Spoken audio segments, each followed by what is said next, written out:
Jamaah, oh jamaah, alhamdulillah. Alhamdulillahirabbil alamin. Senang sekali kita masih di Islam itu Indah. Tema kita masih sama. Ini dia penghalang rezeki dalam rumah. Tadi sudah disebutkan sama guru-guru kita, sekarang kita lanjutkan lagi. Dan aku punya tayangan lagi nih, membuat hiasan dinding foto Polaroid yang unik. Ini dia tayangannya, silakan.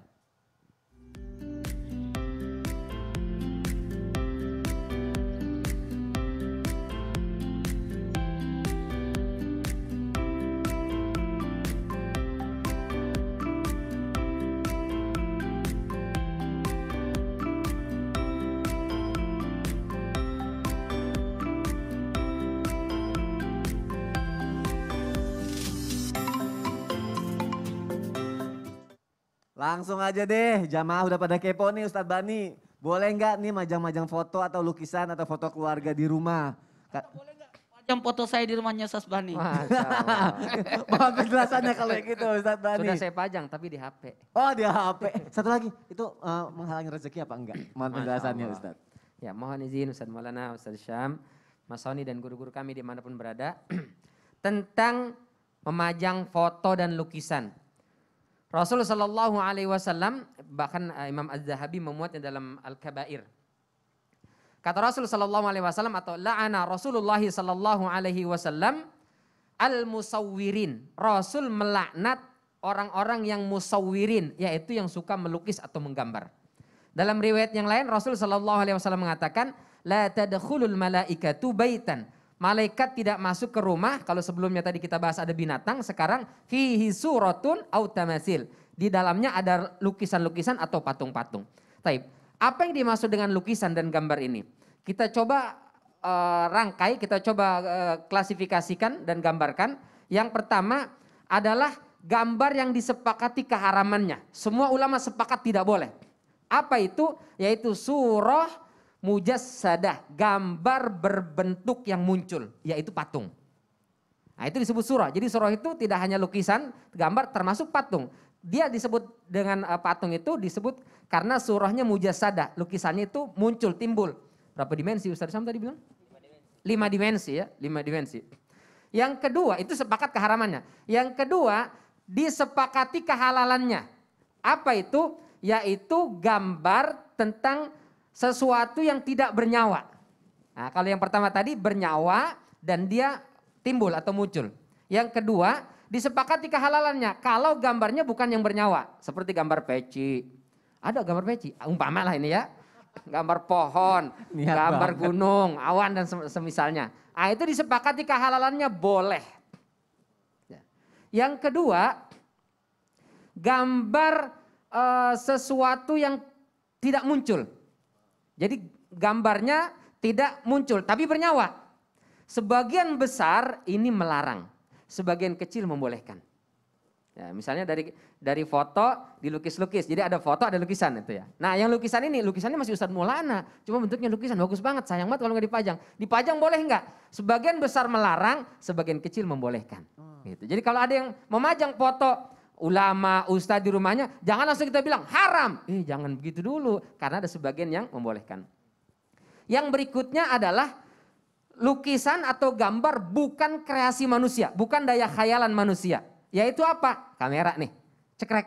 Itu bukan khayalan manusia menggambar seseorang, tapi diambil gambarnya melalui kamera atau alat. Ya sebetulnya kan kita kamera sekarang ini kan gabungan gambar-gambar, kalau berhentikan sebentar jadilah gambar itu. Nah, karena dipanjang terus jadilah video seperti sekarang. Ini bagaimana hukumnya? Sebagian besar membolehkan, hanya sebagian kecil yang melarang. Biasanya yang melarang ini saudara-saudara kita di daerah-daerah Pakistan, Afghanistan, itu mereka melarang. Bahkan foto untuk paspor saja mereka melarang.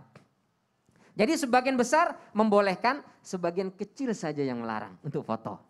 Jadi kalau dipajang gimana nih? Sebagian besar foto keluarga membolehkan, sebagian kecil melarang. Taib. Yang terakhir adalah gambar atau lukisan yang muncul makhluk bernyawa, tapi untuk mainan. Ini semua ulama sepakat boleh.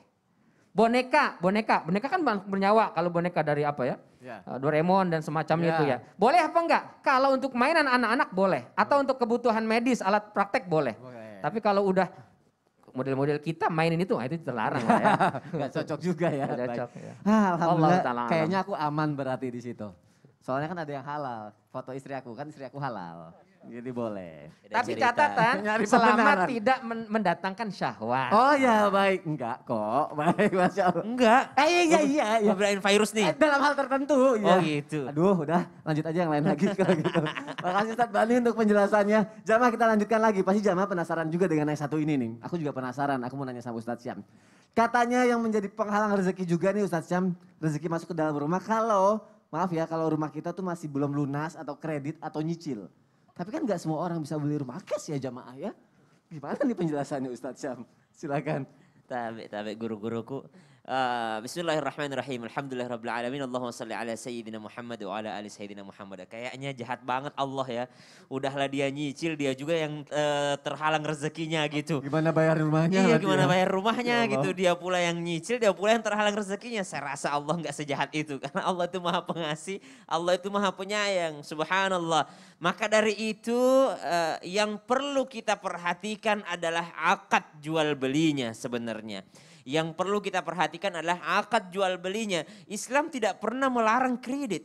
Islam tidak pernah melarang transaksi nyicil. Islam tidak pernah melarang transaksi bayar berapa kali gitu. Dalam hal yang namanya saling membantu, saling tolong menolong.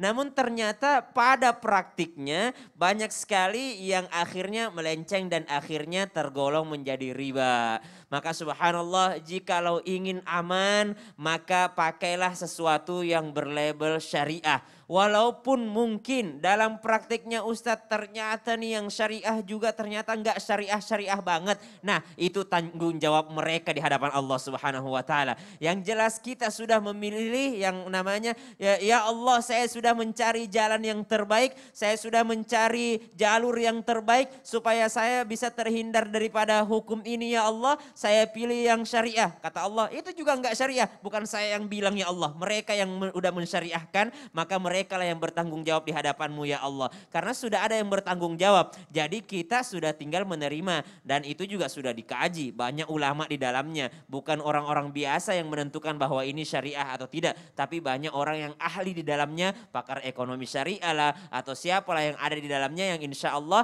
memudahkan kita pada jalannya. Nah itu kalau mau aman. Yang pertama kalaupun kredit, kalaupun nyicil maka carilah yang bentukannya syariah. Akadnya syariah. Yang kedua ada pertanyaan begini, Ustadz akadnya syariah, akadnya sudah syariah, tapi ternyata dalam praktiknya itu melalui bank-bank yang enggak syariah misalnya. Atau melalui jalur-jalur yang enggak syariah. Maka yang jelas mau jalurnya enggak syariah tapi akadnya syariah maka itu sudah syar'i namanya.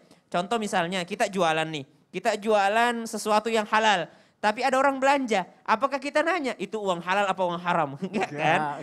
Enggak nanya kita. Ada orang yang beli sama kita. Kita misalnya jual rumah, tapi ternyata orang nyicilnya pakai sesuatu yang tidak syariah. Apakah kita mau nanya, kamu belinya cash apa pakai jalur bank ini? Saya enggak mau kalau enggak pakai bank syariah. Nah itu juga enggak seperti itu. Kita kan jualan enggak pernah nanya orang itu uang halal atau uang haram, enggak pernah seperti itu. Maka subhanallah, kalaupun ada yang sudah terlanjur, bagaimana caranya? Kalau bisa pindah ke sesuatu jalur yang syariah maka silahkan pindah.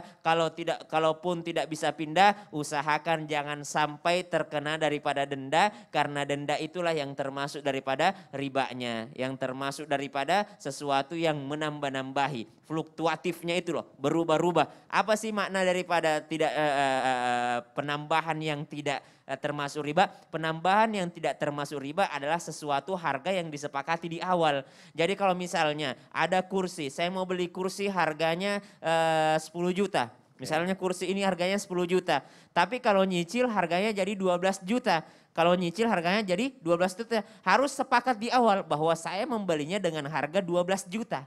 Jangan saya membelinya dengan harga 10 juta, tidak. Saya membelinya dengan harga 12 juta. Nah yang kedua, kalaupun misalnya saya telat daripada membayarnya, harus ada dendanya dong, denda telatnya. Maka dendanya itu tidak boleh masuk kepada si penjualnya, tapi boleh masuk ke fasum. Kalau masuknya ke fasilitas umum, maka itu diperbolehkan menurut sebahagian besar ulama. Makanya masih ada juga ulama yang memperbolehkan bank konvensional karena konvensional yang negara. Kenapa? Karena katanya uang dendanya itu masuk untuk pembangunan jalan, katanya masuk kepada ini, masuk kepada fasum, maka diperbolehkan menurut sebahagian ulama. Tapi kalau mau aman, cash. Cash. Kalau insya mau Allah. cash, minta sama Allah. Masya Allah, terima kasih Ustadz Syam Siap, untuk penjelasannya. Insya Allah terjawab jamaah yang ada di rumah ya. Semoga jamaah semua rezekinya berlimpah sehingga bebas dari hutang. Amin, amin, ya Allah, robbal amin ya alamin. Allah. Kita lanjutkan lagi jamaah yang ada di rumah. Benar nggak di dalam Islam katanya ada cara menangkal segala kesialan alias memagari rumah kita nih dari berbagai keburukan sehingga rumah ini membawa rezeki bagi penghuninya. Kita dengarkan tausiah dari guru kita Ustadz Maulana. Silakan Ustadz. Bismillahirrahmanirrahim, saya langsung praktek aja ya. Izin semuanya, Masya Allah, Tabarakallah. Aku bantuin ya Ustadz. Bantuin dong. Nah, Masya Allah. Nah, ada garam. Apa ini? Ada garam. Terima Ada kasih. baskom berisi air. Ada Ada semprotan lu ya. semprotan. Ya. Nah, gimana nih menangkalnya? Kita ambil dulu. Biasanya kita pernah lihat ada, nih kamera sini ya. Ya, Ada garam. orang biasanya menggunakan garam untuk menaburi depan rumahnya supaya terhindar daripada masalah. Oh ditaburin gitu ya. Nah, contoh makhluk halus. Ketahuilah makhluk halus tidak akan kabur dengan garam. Iya. Ada ulat-ulat kecil baru kabur mungkin ya. Nah, yang kabur kata Nabi, yang kabur dengan garam, maaf ya yang punya garam, adalah apa? Adalah binatang-binatang yang menyengat seperti kalajengking, ular dan sebagainya. Ini biasa kita praktekkan di pramuka ya. Iya. Jadi kalau kita pasang tenda biasanya kita taburi Bisa garam di keliling sekeliling kemana, gimana tenda. tuh Tad? Hah? Kalau di rumah gimana tuh keliling naburin Iya caranya garamnya tuh? gimana? Masa Caranya gimana tuh? ditebarin gitu?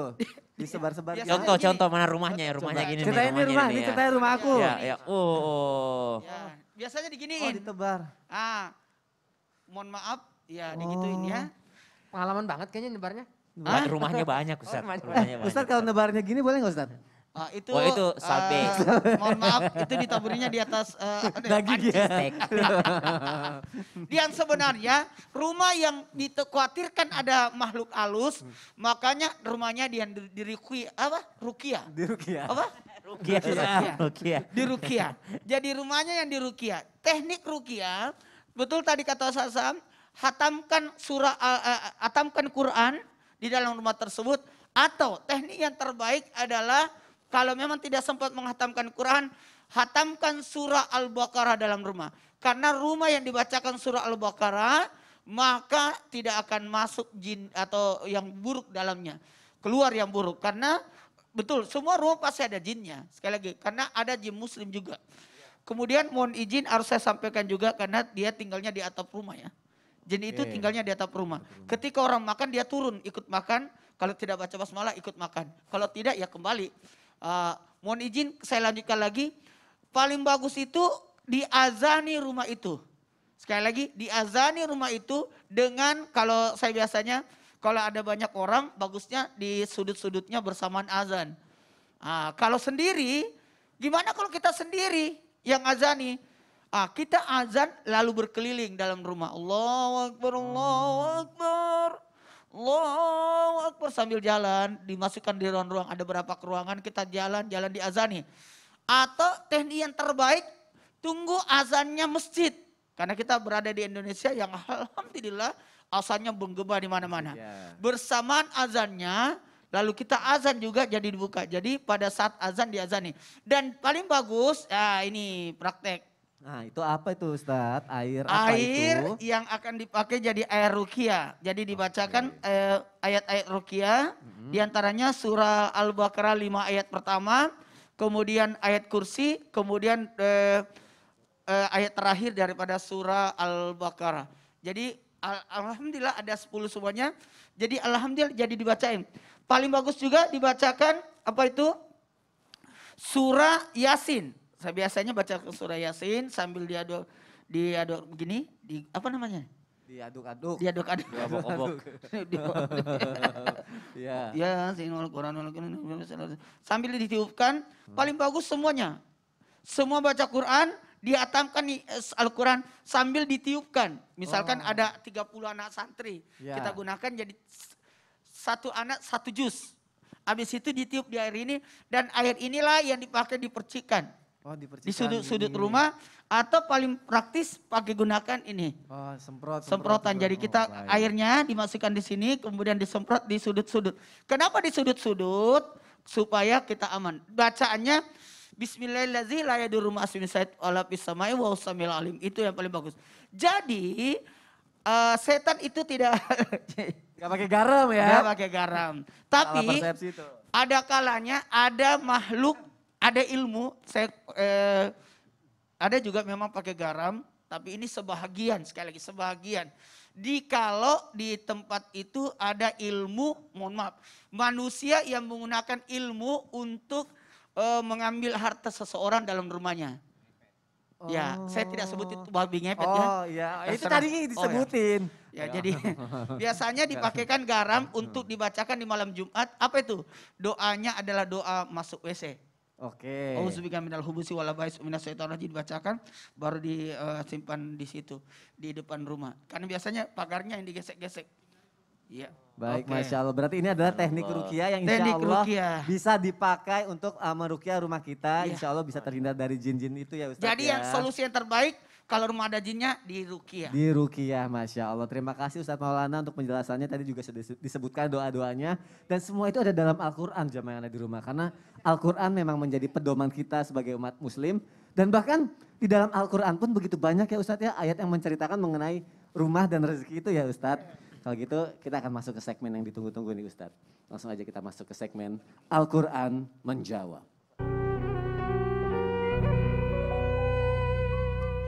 Silakan Ustadz Syam, silakan Ustadz Bani.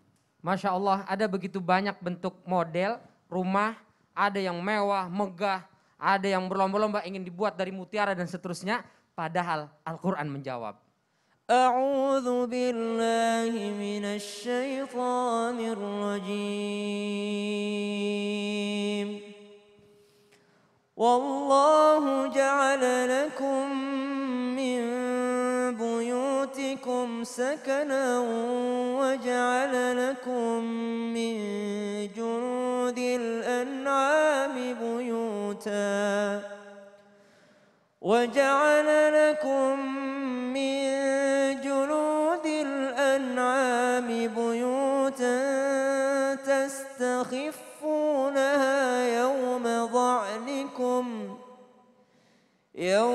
ضعنكم ويوم إقامتكم ومن أصوافها وأوبارها وأشعارها أثاثا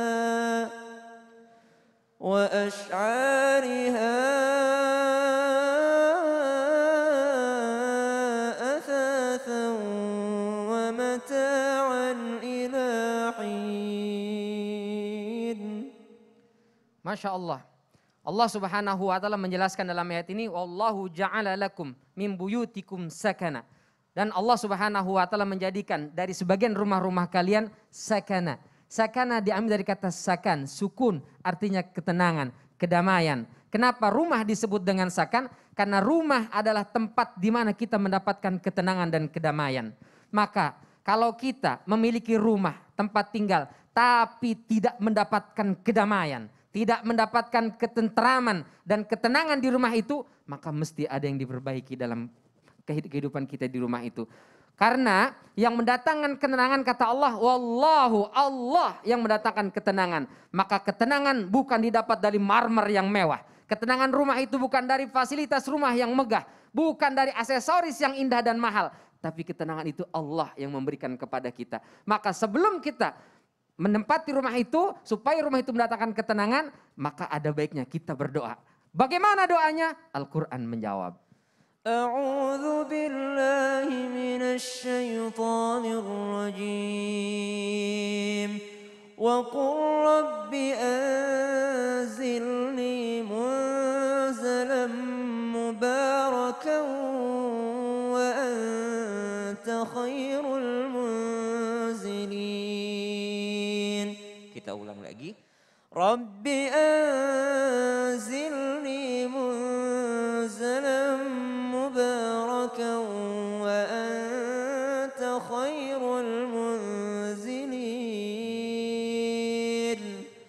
Rabbi anzilni munzalam mubarakan wa anta khairul munzilin. Masya Allah. Allah Subhanahu wa taala mengajarkan kepada kita doa yang luar biasa. Yang doa ini dibaca oleh Nabiullah Nuh alaihissalam. Ketika Nabi Nuh hendak naik ke dalam kapal, maka beliau berdoa, Rabbi anzilni munzalan mubarakan wa anta khairul munzilin. Ya Allah, tempatkan kami atau tempatkan aku di tempat yang terbaik. Apa tempat terbaik itu? Mubarakan, mendatangkan keberkahan. Masya Allah. Dan engkau ya Allah khairul munzilin, sebagai zat yang maha paling bisa untuk memberikan keberkahan dari setiap tempat itu. Menjadikan tempat itu nyaman. Sebagian ulama mengatakan apa yang dimaksud dengan tempat yang diinginkan keberkahan itu. Pertama mengatakan ya perahunya itu. Naik perahu tidak terbiasa berada di perahu. Sementara di perahu itu nanti terombang ambing di atas samudra lautan yang dimana air tidak ketahuan di mana tempat bertepinya. Jadikan tempat ini penuh keberkahan ya Allah. Itu yang pertama. Yang kedua sebagian ulama mengatakan setelah turun.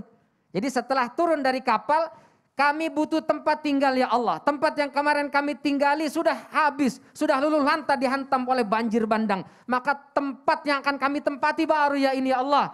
Tapi meski begitu mohon datangkan keberkahan di tempat baru kami ini ya Allah. Nah, dua-duanya bisa. Sebagaimana dikutip oleh Al-Mawardi. Meskipun yang pertama yang lebih dekat.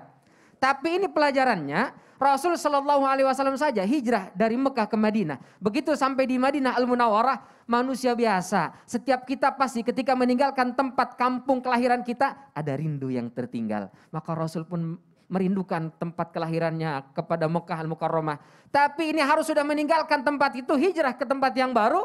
Maka Rasul berdoa, ya Allah berikan keberkahan kepada tempat tinggalku. Habib ilayya, jadikan tempat ini terdapat dalam hati ini rasa kecintaan ya Allah sehingga kami betah tinggal di sini. Maka lihat Rasul SAW sudah tinggal di Madinah Al-Munawwarah meskipun kembali ke Mekah tetap tidak ingin kembali ke Mekah tapi tetap tinggalnya di Madinah, bahkan beliau minta dimakamkan di Mekah. Masya Allah. Maka subhanallah, tadi itu yang dijelasin Ustadz Bani ya, bahwasanya bagaimanapun mewahnya, megahnya, mahalnya sebuah rumah, yang kenyamanan itu tetap dari Allah Subhanahu wa taala Ustadz ya. Berarti memang kita harus benar-benar meminta kepada Allah sebagaimana doa tadi dalam surah Al-Mu'minun, Rabbi anzilni munzalam mubaraka wa anta khairul munzilin. Ya Allah, berikan aku tempat baru ini, tempat tinggal ini, walaupun rumah baru, rumah lama sama aja Ustadz ya. Betul. Ya baru didoain maksudnya. Baru tahu sekarang aja, baru tahu sekarang didoain. doanya gitu. Tempat yang berberkah, berkah itu apa? Bertambah kebaikannya, bertambah kebaikan di dalamnya. Orang-orang datang dengan membawa rezeki, anak-anak juga menjadi keberkahan di dalamnya. Maka subhanallah, Rabbi anzilni munzala mubaraka wa anta khairul munzilin. Karena hanya Allah lah yang sebaik-baik pemberi keberkahan, yang menurunkan keberkahan. Maka subhanallah. Terima kasih banyak Ustadz Bani. Insya Allah setelah ini masih ada Ustadz. Tanya dong Ustadz. Tadi udah ada video, ada dari Instagram juga, ada juga dari penelpon. Nah ini nanti dari mana lagi nih? Yang jelas masih ada Tanya Dong Ustadz. Insya Allah setelah lagi hanya di Islam itu Indah. Jamaah oh jamaah, alhamdulillah.